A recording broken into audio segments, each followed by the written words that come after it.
Hi guys, it's Lori here, and I want to talk a little bit about how to overcome obstacles when you're making changes in your life. You know, we always talk as Beachbody coaches about our why we became a coach. And I want to dive a little bit deeper because a lot of times I hear, oh, I want to make some more money, or I want to be able to help people. But there are some other angles that you need to consider when you're either deciding to become a coach or in any aspect of life. If you are trying to lose weight, or you're changing jobs, or taking on new responsibilities, or, quitting smoking, any sort of a life change requires a lot of ammunition to help you combat the negativity, the pushback, the resistance that happens when you start making changes in your life.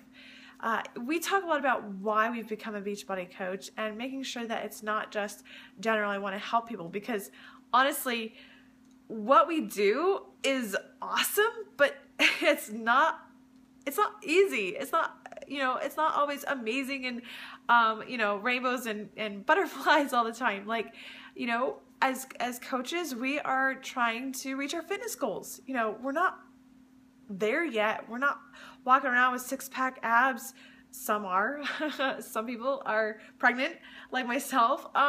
But we get up and we try and make sure that our physical bodies are better. And so working out is not easy, and getting rid of junk food is not easy. I mean, my gosh, if I could eat chocolate and cheesecake and still look good and feel good, I totally would. So the physical aspect of coaching isn't always easy.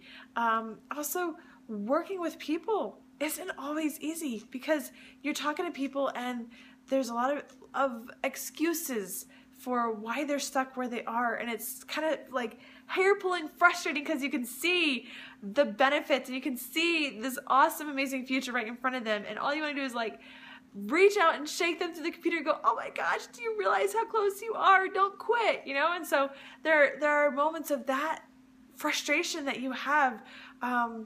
You also have a lot of negativity that comes back at you because, people have this perception of salesy and slimy and just trying to make a buck, which is not what you're trying to do at all, but it's their perception. And so you get a lot of negativity back at you.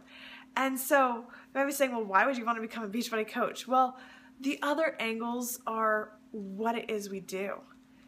We are helping people. Our team focuses on personal development and growing and making a transformation from the inside that then is reflected on the outside, taking better care of yourself.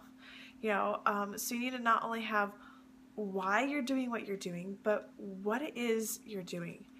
What it is we're doing is we are changing ourselves, becoming better versions of ourselves, so then we can be in the position to better lead other people. And so that is an amazing thing to focus on every day, to become a better version of yourself and to try and improve yourself. You also need a how. How are you going to do it? I love running my online accountability groups.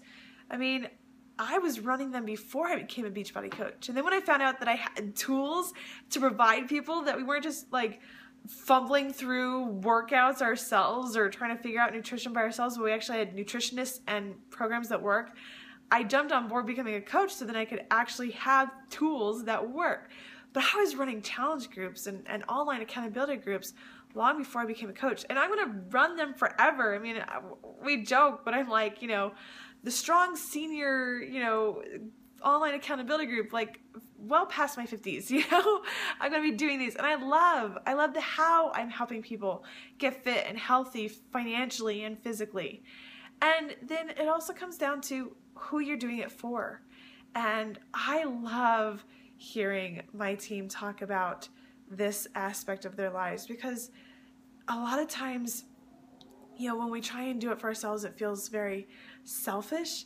But I love hearing about how they're changing their lives because they want to influence a spouse, or they want to change the way that their children view life and see life, and the healthy habits for their family, which is going to affect generations to come, how they're getting their kids to work out with them, and on the financial side, how, they're trying to pull their husbands out of jobs that are just, not not fun for their husbands, and working 2 jobs and trying to be home with their kids so they could be there and be present in their lives, moving back closer to family so they can have, you know, cousins for their kids to play with, and having those family moments during Thanksgiving. I mean, there are just so many things that come up when we have our the day that we talk about our whys that revolve around who it is that we're doing this for. And so if you're considering becoming a coach, you know, that's one of the things I'm going to definitely walk you through, is not only what you're going to be doing, but why, how you're going to do it, and who you're doing it for. And if you're trying to make a life change, I urge you to write all those things down, because that's going to give you enough ammunition that when tough times come about, when people make fun or mock you for trying to do something different, do something better, you're going to have yourself armed with the who, the what, the how, and the why, and that is going to give you enough urgency and give you enough drive to go for it regardless of what other people think. So write down who, what, why, and how you're going to be making this life change, and fill me in on how it goes.